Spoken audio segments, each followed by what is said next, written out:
momento que la primera pareja decide aceptar la propuesta satánica.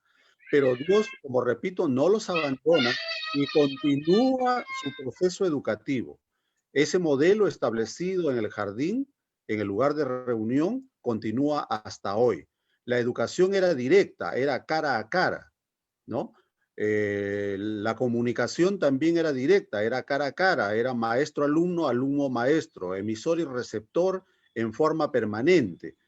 Pero al separarse de Dios, entonces el ser humano ya no podía estar en la presencia de Dios, porque como la presencia de Dios es santa y la del ser humano no es santa, porque dejó de ser santa, entonces Dios tuvo que separarse de la humanidad, pero no porque quisiera separarse, sino que su presencia podía eliminar a los seres humanos.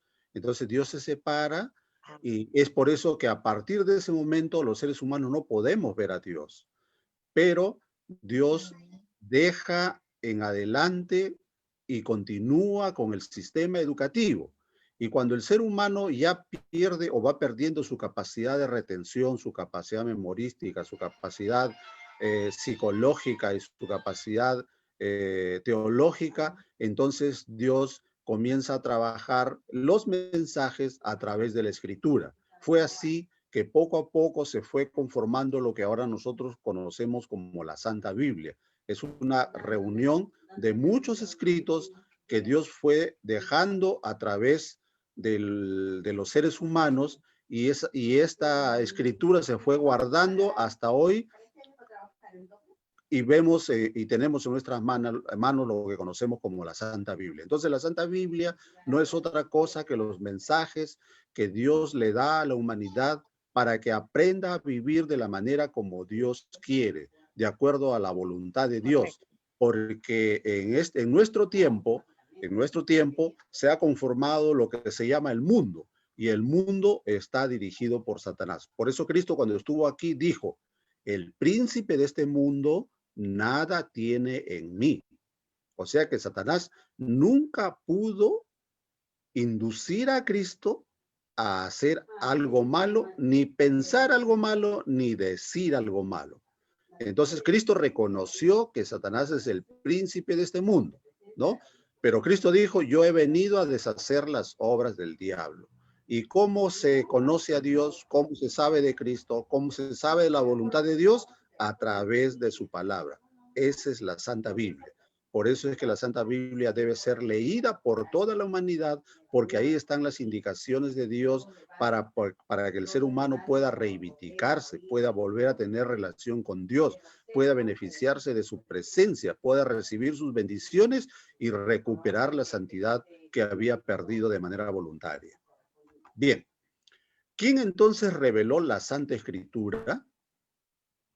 En la segunda carta a Timoteo, ustedes saben que Pablo toma a Timoteo como su hijo, ¿no? Y su discípulo a la vez.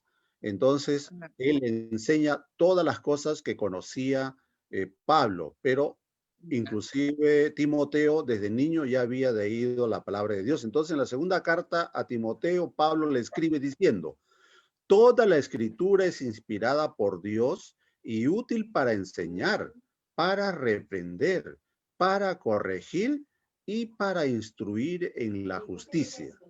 Esta es la traducción Nueva Versión Internacional.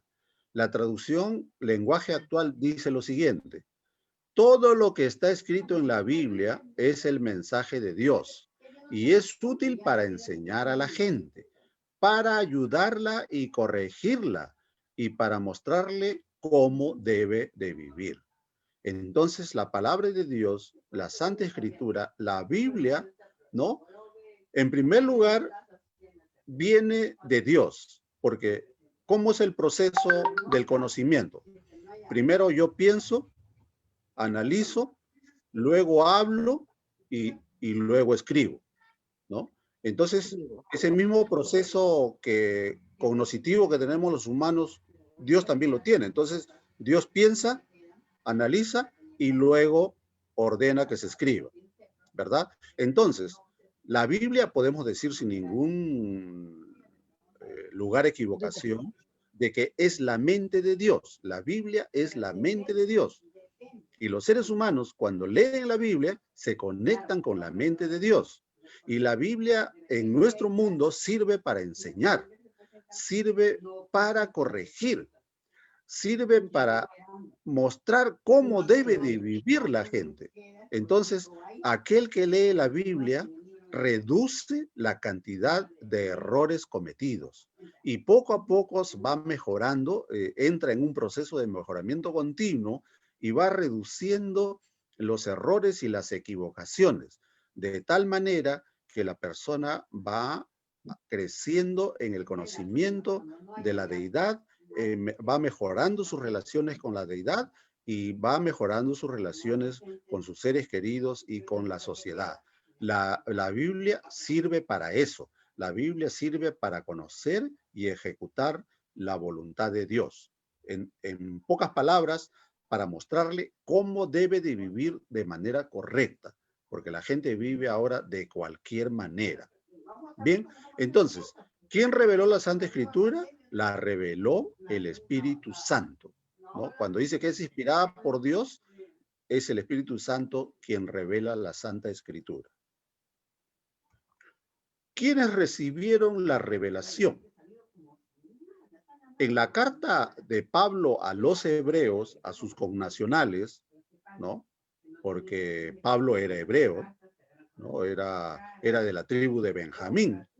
Y en el momento que nació Cristo solamente quedaban dos tribus, quedaba la tribu de Judá y la tribu de Benjamín. Las otras 10 tribus habían desaparecido, pero aún así todos en ese tiempo se llamaban judíos. Entonces, Pablo le escribe la carta a los hebreos o a los judíos, como eran conocidos también, diciendo lo siguiente, en el capítulo 1, el verso 1 dice, Dios, que muchas veces y de varias maneras habló a nuestros antepasados en otras épocas por medio de los profetas. Y la traducción lenguaje actual dice, hace mucho, mucho tiempo los profetas comunicaron el mensaje de Dios a nuestros antepasados. Lo hicieron muchas veces y de muchas maneras. Entonces, ¿quiénes recibieron la revelación? Fueron los profetas. ¿Quién era un profeta en los tiempos bíblicos antiguos? En primer lugar, un profeta era una persona escogida por Dios. Nadie podía decir, bueno, yo voy a estudiar para ser profeta, o de hoy en adelante voy a ser profeta y voy a decir las cosas que Dios me ha dado. No, así no era. Dios escoge y escogía a los que iban a ser sus profetas, sus intermediarios, ¿no? Porque un profeta, el significado de profeta significa aquel que recibe las órdenes divinas para trasladárselos a la humanidad, a los seres humanos, a las personas. O sea, los mensajes divinos los recibe el profeta y se los lleva y se los explica a las personas. Más adelante se agregó al concepto de profeta aquel que podía saber el futuro. Y claro, por ejemplo, Daniel, por ejemplo, Isaías, por ejemplo, Juan, inclusive Pablo, eran profetas. ¿Por qué? Porque anunciaron cosas que iban a venir y que se iban a cumplir al pie de la letra como Dios lo había dicho.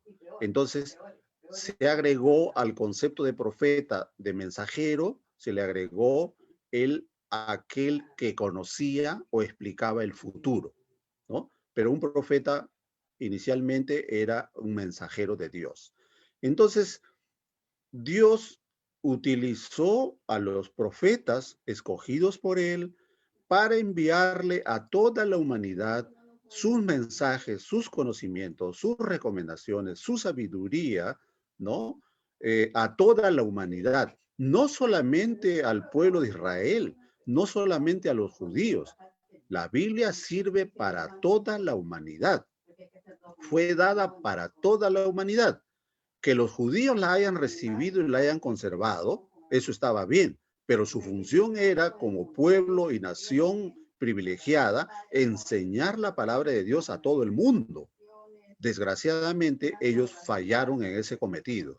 Entonces Dios los dejó de lado y comenzó a trabajar con los no judíos. Y ahora la Biblia está distribuida en 242 idiomas y otros dialectos más en todo el mundo. La Biblia es el único libro que está en todo el mundo. Es el libro que más se vende en el mundo. ¿Por qué? Porque es la palabra de Dios. ¿A qué se compara la Santa Biblia? David, como poeta que era, inspirado también por el Espíritu Santo, en el Salmo 119, el verso 105 dice: tu palabra es una lámpara a mis pies, es una luz en mi sendero. Y la traducción lenguaje actual dice: tu palabra es una lámpara que alumbra mi camino. Entonces, ¿a qué se compara la Biblia? Se compara a una luz que nos ayuda en el camino de la vida. Desde que el hombre nace, desde que tiene uso de razón, si comienza a leer la Biblia, va a tener luz en el sendero de su vida. Y cuando sea niño, adolescente, joven, adulto y adulto mayor, siempre lo va a acompañar la palabra de Dios en todas las decisiones de su existencia, y va a reducir los errores y va a reducir las equivocaciones y va a tener una vida mejor, va a tener una vida más productiva, más provechosa, más feliz. ¿Por qué? Porque la palabra de Dios ha alumbrado su sendero, ha alumbrado su camino y ha reducido la cantidad de equivocaciones y errores que todos los seres humanos cometen en la vida, ¿no? Y va a crecer en conocimiento y sabiduría. La persona que lee la Biblia, su capacidad intelectual, su capacidad de análisis, su capacidad de razonamiento mejora. Se va volviendo cada vez más sabio. Entonces, ¿qué cosa es la Biblia? Es como una lámpara en este mundo oscuro, como una luz que nos alumbra en el sendero de nuestra existencia para no tropezar, para no caernos, para seguir adelante con rapidez y con celeridad. ¿Qué beneficio proporciona el estudio de la Biblia? ¿La Biblia proporciona algún beneficio? Definitivamente que sí. Nuevamente, acudimos a la segunda carta que le envía Pablo a Timoteo.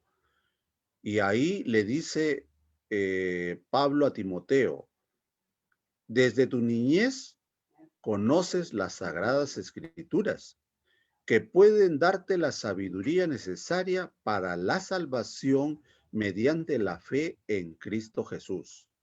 Toda la escritura es inspirada por Dios y útil para enseñar, para reprender, para corregir y para instruir en la justicia, a fin de que el siervo de Dios esté enteramente capacitado para toda buena obra. Y en la traducción lenguaje actual nos dice de esta forma: recuerda que desde niño has leído la Biblia y que sus enseñanzas pueden hacerte sabio, para que aprendas a confiar más en Jesucristo y así seas salvo. Todo lo que está escrito en la Biblia es el mensaje de Dios y es útil para enseñar a la gente, para ayudarla y corregirla y para mostrarle cómo debe de vivir. De este modo, los servidores de Dios estarán completamente entrenados y preparados para hacer el bien. Entonces, toda la Biblia es inspirada por Dios, no solamente el Nuevo Testamento, como algunos dicen. No, el Antiguo Testamento también. A veces solamente utilizan algunos versículos de algunos de los libros de la Biblia y desechan los otros, y eso está mal. Toda la Escritura, toda la Biblia, todo el Antiguo Testamento y el Nuevo Testamento fueron inspirados por Dios.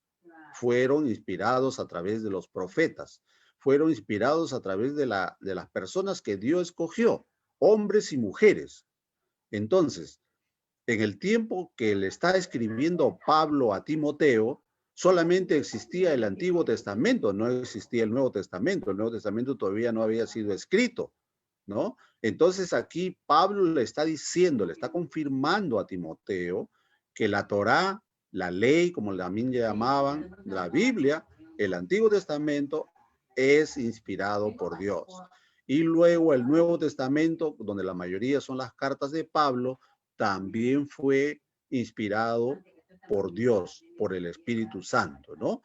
Entonces sirve para que la gente pueda vivir mejor, pueda vivir feliz, ¿no? Y también sirve para que los que sirven a Dios puedan estar completamente entrenados y preparados para hacer el bien. O sea, para que los servidores de Dios sean un ejemplo a la humanidad, un ejemplo permanente, un modelo a seguir, ¿no? Entonces, esos son los beneficios que proporciona el estudio de la Biblia. Las familias que leen la Biblia juntos tienen mejores relaciones familiares.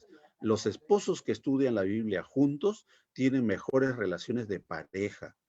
Los amigos que estudian la Biblia juntos tienen mejores relaciones amicales. Los enamorados que estudian la Biblia juntos construyen ya o van poniendo las bases para un hogar mejor en el futuro, ¿no? Y si los alumnos de los colegios estudiaran la Biblia, entonces tendrían una mejor relación entre ellos, se apoyarían, se acompañarían. El bullying no existiría, no existiría la violencia, no existiría muchos de los males que nos aquejan hoy. La Biblia proporciona muchos beneficios a las personas, no solamente beneficios espirituales, sino beneficios de todo tipo. Las bendiciones de Dios siempre son integrales, no son parciales, son totales. Cuando recibimos una bendición de Dios, comprende lo espiritual y lo material. Ese es el beneficio que recibimos de estudiar la palabra de Dios. ¿Por qué? Porque es la palabra de Dios. Esa es la verdad profunda. ¿Qué bendiciones más da la Santa Biblia?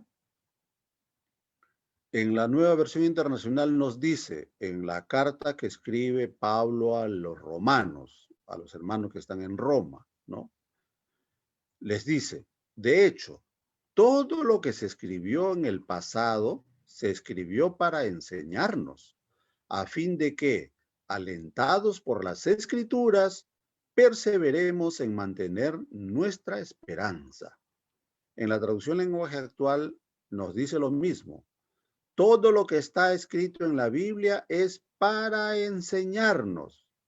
Lo que ella nos dice nos ayuda a tener ánimo y paciencia y nos da seguridad en lo que hemos creído.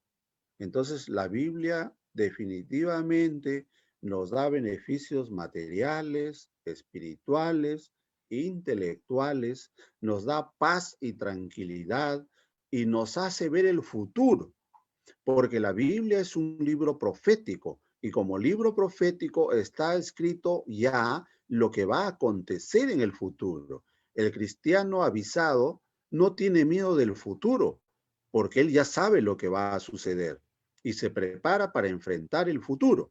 Solamente las personas que no leen la Biblia viven asustados del futuro, porque no saben lo que les va a suceder o no saben lo que va a pasar. Pero los cristianos estudiosos de la palabra de Dios han estudiado las profecías escritas en los libros de la Biblia y ya saben cómo enfrentar esa situación, porque además es el Espíritu del Dios el que los acompaña, les enseña y les da la fe, la esperanza y el amor de nuestro hermano Jesús. Esas son las bendiciones que las personas tienen al leer la palabra de Dios. ¿Cuánto tiempo perdurará la Santa Biblia? El profeta Isaías en el capítulo 40, el verso 8, nos dice de manera poética, ¿no? Dice, la hierba se seca y la flor se marchita, pero la palabra de nuestro Dios permanece para siempre. La traducción lenguaje actual nos dice, en cambio, la palabra de Dios permanece para siempre. ¿Por qué la palabra de Dios permanece para siempre? Porque una de las características de Dios es la eternidad. Dios es eterno. ¿Qué cosa es la eternidad? La eternidad es la existencia permanente a través del tiempo, en el pasado, en el presente y en el futuro. Entonces, una de las características de la deidad o de Dios es su permanencia, su eternidad.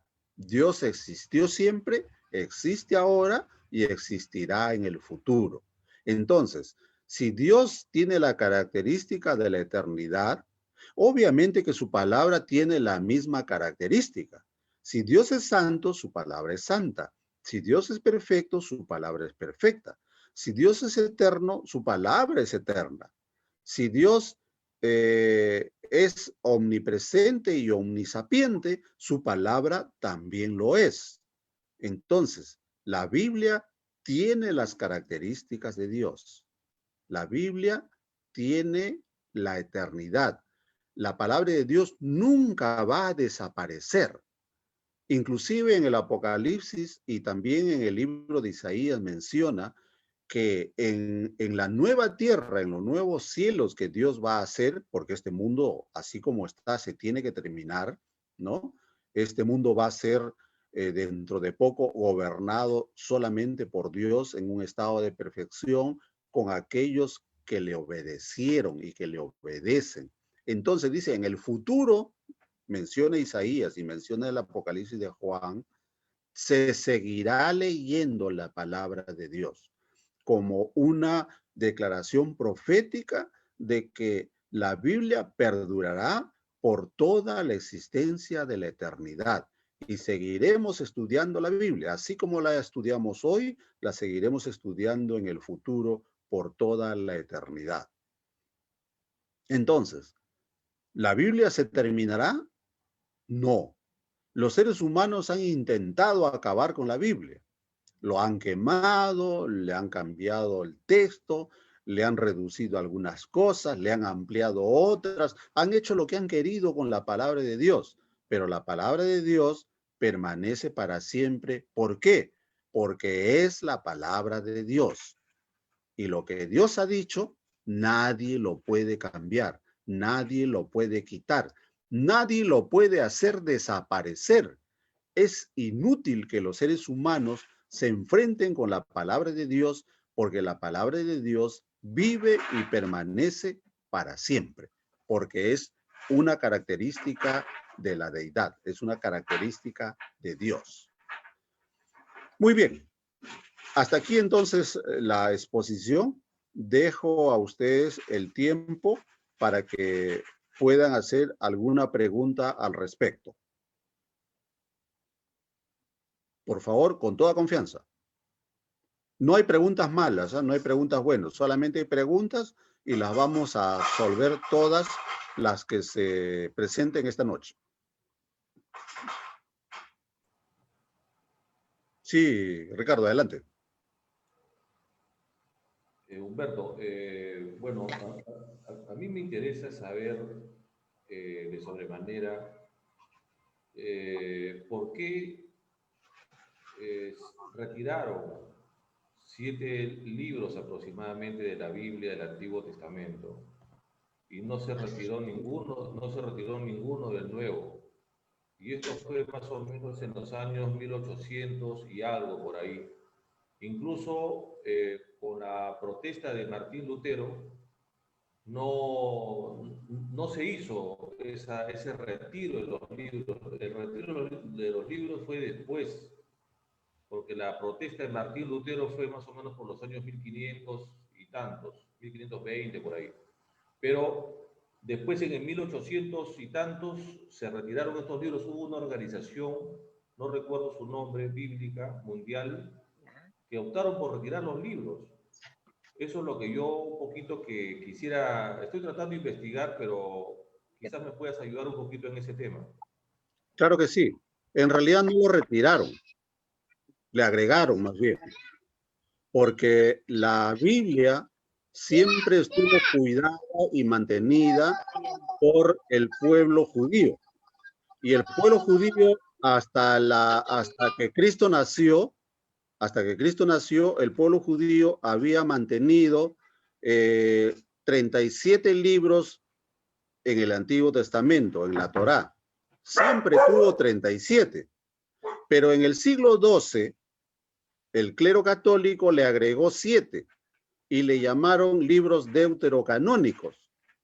Pero la organización judía que había mantenido por miles de años la pureza de la palabra de Dios, a esos libros añadidos le llamaron libros apócrifos, porque nunca estuvieron en el canon hebreo. Eso trataron de incorporarlos en el siglo XII. Entonces, cuando ustedes ven la Biblia católica, van a encontrar 7 libros adicionales llamados deuterocanónicos. Deuterocanónicos, o sea, deutero posterior al canon, o sea, que fue incluida posterior al canon hebreo. Pero el canon hebreo nunca incluyó a esos libros, porque esos libros se consideraban parte de la literatura judía, pero no lo consideraban libros proféticos o libros inspirados por la palabra de Dios. Gracias. Yo quiero hacer una pregunta. Claro. ¿Me escucha? Con gusto. Ya. Sí, adelante.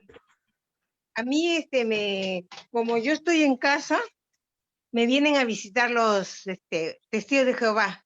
Ya. Y ellos me leen la Biblia, ¿no? Ya. Entonces me dicen que... Y entonces yo les digo que por qué usan esos libros que ellos leen, pues, ¿no? Y me dice que son copias fiel de la Biblia.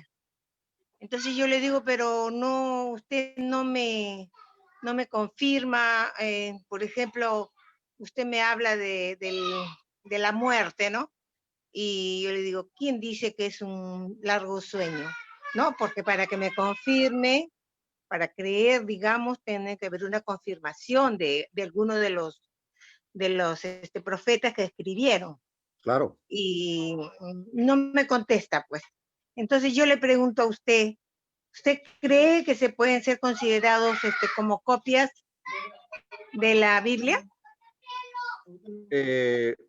A ver, los hermanos testigos de Jehová tienen su propia traducción, por si acaso. ¿Ya? Ellos tienen una traducción que se llama la Biblia del Nuevo Mundo. Y que inicialmente lo habían traducido de los escritos más antiguos directamente al inglés. Y del inglés lo tradujeron al español, ¿no? Entonces, si ya tenemos problemas para traducir de un idioma a otro, imagínense la traducción de otro idioma a uno nuevo. Es más complicado. Pero últimamente, alrededor del año 1998-99, ellos lograron hacer una nueva traducción, ¿no? Que le llamaron la traducción del Nuevo Mundo. Entonces, es una traducción muy interesante, bastante buena, pero como es una traducción denominacional, entonces ellos han tratado de que la Biblia encaje con sus principios organizacionales. Con sus pensamientos, ya. Claro, por supuesto. Ahora, esa tendencia la tienen varias organizaciones religiosas cristianas, ¿no? Han tratado de hacer traducciones de acuerdo a su organización propia. Pero hay organizaciones mundiales como las Sociedades Bíblicas Unidas que sí hacen una traducción lo más fiel posible a los escritos más antiguos, ¿no? Las traducciones que yo les estoy poniendo aquí, Nueva Versión Internacional, que pertenece a la Organización Católica, la traducción Lenguaje Actual, que pertenece a la Organización Evangélica Mundial, la Biblia Textual, que es otra traducción muy buena también, ¿no? La Biblia de Jerusalén, de la Iglesia Católica, también es muy buena, léanla por favor, ¿no?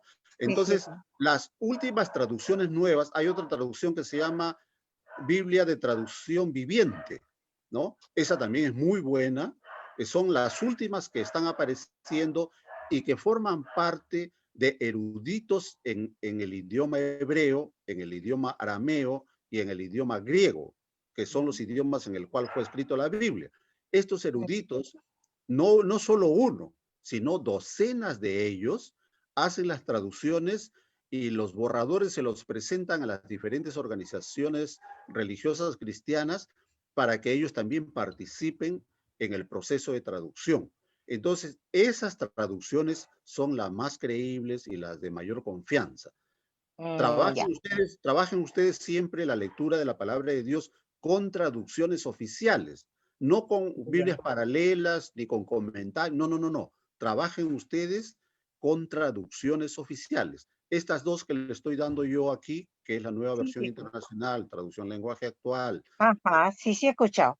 la Biblia Reina Valera también, ¿no? Sí, Porque sí, la sí. Biblia, la traducción Reina Valera, lo hicieron dos curas. El primero fue Casidoro de Reina en el año 1608 y luego Valera, que fue otro cura, que lo revisó en el año 1648, 40 años después. Estos dos curas hicieron la traducción de los escritos más antiguos del griego y el hebreo al español, directamente al español. Pero recuerden ustedes que el español estaba en su pleno apogeo como lengua, ¿no? El año 1600. Pero el español del año 1600 al español que hablamos ahora, obviamente que ha sufrido algunas modificaciones. Entonces, Claro. hay que tener las traducciones al español, pero las más actuales. Y la Reina Valera revisada del año 60 es una de ellas. Hay otra Biblia también que es la Biblia Andrews, que también es al español, que es una de las más actuales. Creo que esa Biblia la hicieron más o menos en el año 2010 o 2011, me parece, ¿no? Entonces, esas Biblias sí Ah, son recién. recomendables para estudiar. Y traten de estudiar siempre la Biblia con con varias traducciones, por favor, ¿no? Porque eso les ayuda mejor a entender la palabra de Dios. Claro. Bueno, les, Gracias. les comunico de que por si acaso, les aviso, es bueno avisar. Acá estamos en el Zoom, las personas que nos estamos viendo, pero Sí. se está transmitiendo en vivo y en directo por las redes sociales, en vivo y en directo, y nos están viendo más de 1000 personas. Qué Entonces, lindo. por si acaso les aviso, ¿no? Porque es bueno avisar, ¿ah? ¿Ya? Está en el Facebook y Ya. en el YouTube de Alimento Espiritual en Cristo, se está transmitiendo en vivo y en directo. Yo quería, Humberto, si me permites, previamente a una pregunta que también quisiera hacer respecto a la Biblia, al tema que estamos hablando. La primera pregunta sería, eh, el Antiguo Testamento, o sea, la Torá, sabemos que la Torá oral antiguamente se pasaba, como se dice, de boca a oreja, y después vino la Torá escrita. Pero Pero, Moisés empezó primero. pero cuando vino la Torá oral, cuando estuvo la Torá oral en los tiempos de los profetas, antiguamente, los primeros profetas, se fue perdiendo poco a poco, y por eso que cuando Jesús vino a la tierra, ya le dio una mejor interpretación, porque se había perdido incluso la interpretación y la Torá escrita que estaba en ese tiempo, no estaba correctamente bien hecha.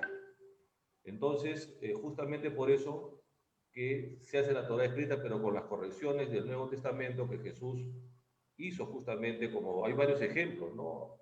En este caso, que los judíos entendían mal, comprendían mal, y Jesús tuvo que aclarar algunos puntos, ¿no? Sí. Pero sin embargo, Bien, interesante. Sí, termino un ratito, pero sin embargo, los libros del sí, Nuevo Testamento, adelante, adelante. los libros del Nuevo Testamento se quedaron pues en los diferentes lugares, ¿no? Las cartas, por ejemplo, de Pablo se quedó en Corintias, se quedó en Gálatas, se quedó, etcétera, en diferentes lugares, ¿no? Y como las otras cartas también, o los otros libros también se quedaron en diferentes lugares. Entonces hubo alguien que los recopiló, ¿no? Hubo alguien que los recopiló y justamente formaron ese Nuevo Testamento que ahora nosotros leemos, ¿no? Entonces, mi primera pregunta sería, ¿quiénes Dígale, fueron, Chely. quiénes fueron los que Ay, recopilaron ese Nuevo a ver Testamento si lo está cuidando. para que se pueda ensamblar el Antiguo Testamento y el Nuevo Testamento y formar lo que llamamos ahora la Biblia, ¿no? Pero yo quisiera leer algo, si me permites, solamente brevemente, Humberto, con respecto un poquito a la historia también de la Biblia, ¿no? En este caso, por ejemplo, un ratito, por favor. Ya, ok. Dice, ¿no? Bueno, la Biblia es una recopilación de textos que en un principio eran documentos separados, justamente, llamados libros, escritos primero en hebreo, arameo y griego, durante un periodo muy dilatado y después reunidos para formar el Tanaj y la Septuaginta, Antiguo Testamento para los cristianos, y luego el Nuevo Testamento. Ambos testamentos forman la Biblia cristiana. En sí, los textos que componen la Biblia fueron escritos a lo largo de aproximadamente 1000 años, entre los denominados, o sea, 900 antes de Cristo y 100 después de Cristo. Los textos más antiguos se encuentran en el libro de los jueces, Canto de Débora, etc., y en las denominadas fuentes tradición eloísta o tradición yavista de la Torá, llamado Pentateuco, por los cristianos, que son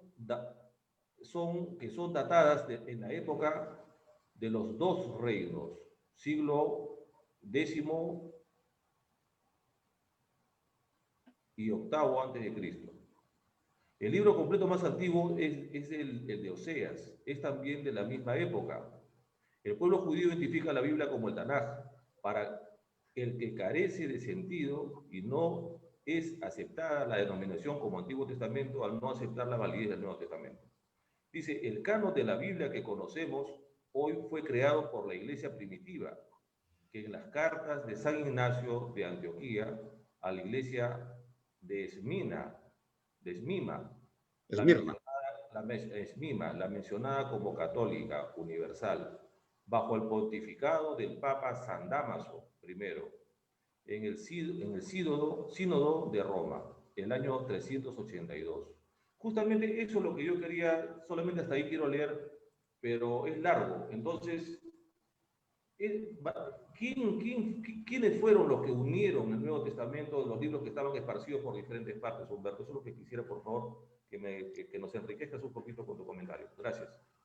Bien, en primer lugar, la Biblia fue entregada, el Antiguo Testamento fue entregada al pueblo hebreo. El pueblo hebreo comenzó a escribir la Biblia que había sido dada por los profetas.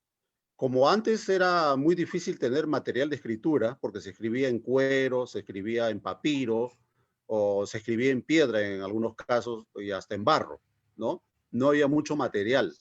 Entonces, tener una Biblia o tener la Torá antigua era muy, muy costoso. Entonces, la Biblia estaba principalmente protegida por los sacerdotes en el tiempo de Israel y por los reyes también, de tal manera que mantenían la pureza de la palabra. Los escribas y las personas y los sacerdotes que mantenían la pureza de la palabra de Dios en el pasado, ¿no? Le fueron agregando a la Torá, a la ley, también como se le llamaba, mucha tradición judía, tradición israelita. Cuando Cristo nace y lee la palabra de Dios, posiblemente Cristo haya leído la palabra de Dios en griego, porque hacía 400 años atrás la Biblia había sido traducida al griego en Egipto. Esa es una historia que más adelante lo voy a contar, no la voy a contar ahora porque ya no hay tiempo. Entonces, Cristo comienza a enseñar la palabra tal cual había sido guardada por los sacerdotes y escribas israelitas.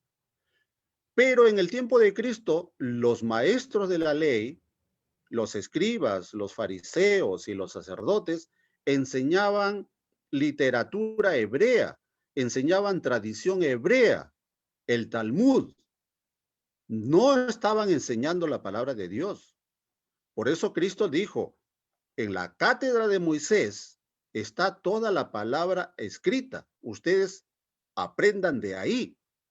Pero ustedes están enseñando cosas que no son la palabra de Dios. Entonces, por eso que la gente cuando escuchaba a Cristo decía, pero este hombre nos enseña cosas nuevas. Y no había nada nuevo, todo ya estaba escrito.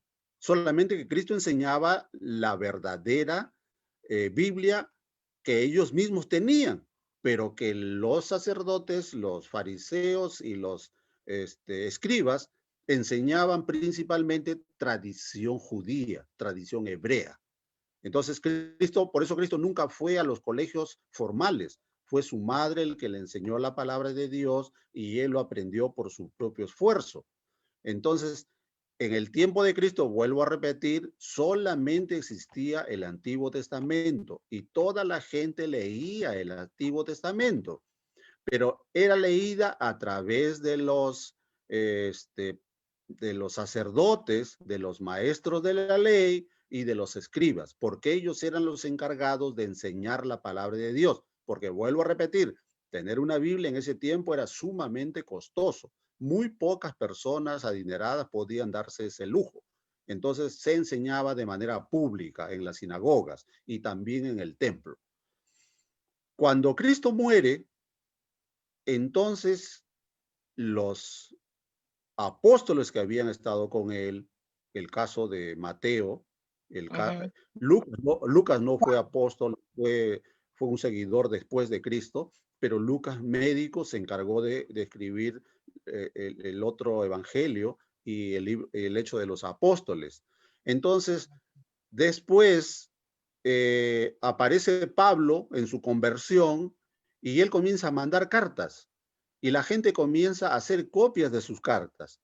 No solamente Pablo escribió esas 13 cartas, escribió muchas más, pero la nueva iglesia, la iglesia primigenia, la iglesia naciente, ya había toda una organización que era principalmente dirigido por los diáconos y después ya aparecieron los obispos y los presbíteros, ¿no? Ellos guardaron las cartas de Pablo.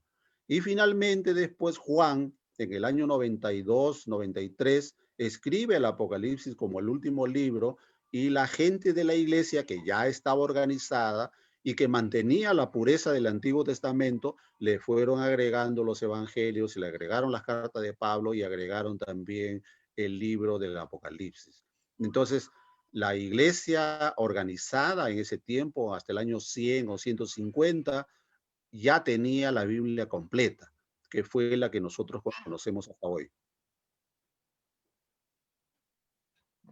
Está bien, muy bien. Okay. Buena. ¿Contesté tu pregunta? Sí, claro que sí, Humberto. Ok. Humberto, gracias, hermano. Ok. Buena Bien. información. Bien. Muchas gracias por su tiempo, muchas gracias por acompañarnos. Ha sido un privilegio compartir con ustedes la palabra de Dios y continuaremos el próximo miércoles a la misma hora. Bueno, Los esperamos. gracias. Inviten a otras personas para que participen en Ya, esta importante reunión. Todo ya aquel que yo lo escuche la invito. palabra sale beneficiado, siempre. Que Dios Claro, bendiga. Vamos a terminar nuestra reunión con una oración. por favor. Oramos. Santo Espíritu, gracias porque esta noche tú nos has acompañado, nos has dirigido, has puesto nuestras mentes sensibles a tu palabra, de tal manera que ésta se atesore recordando y poniendo en práctica todo lo que hemos aprendido. Bendice a cada una de las personas que han estado en esta noche y que nos han escuchado a través de las diferentes plataformas de comunicación, de tal manera que no solamente ellos sean benditos, sino también toda su familia. Que toda su familia reciba las bendiciones y la santificación que tú tienes para todo aquel que sigue la palabra de Dios conforme a tu voluntad y conforme a tu declaración. En el nombre de Jesús pedimos esto. Amén. Amén. Amén. Que Dios los bendiga. Nos vemos el Gracias. miércoles próximo a la misma hora. Humberto, Sí, Ricardo, Muchas adelante. gracias. ¿podrías retirar la pantalla, le compartí Sí, la pantalla para tomarnos una fotito de claro, recuerdo? claro. Ahí va. Ok, ahora sí, ¿ves? Entonces, ahora nos tomamos una fotito de recuerdo Adelante. diciendo chao a todos, ¿no? Ok. Hasta la próxima clase. ¿Cuándo va a ser la próxima clase, Humberto? Miércoles a las 8 de El la noche. miércoles. Sí, Ok. los 8 de la noche. miércoles y viernes a las 8 de la noche nos reunimos. Bien. Bueno, Karen, sí. gusto de verte, gusto de estar contigo. Chao, Lilia. Chao. Bendiciones. Gracias. Adiós. A ti. Gracias. Gracias. Ok. Gracias. Gracias.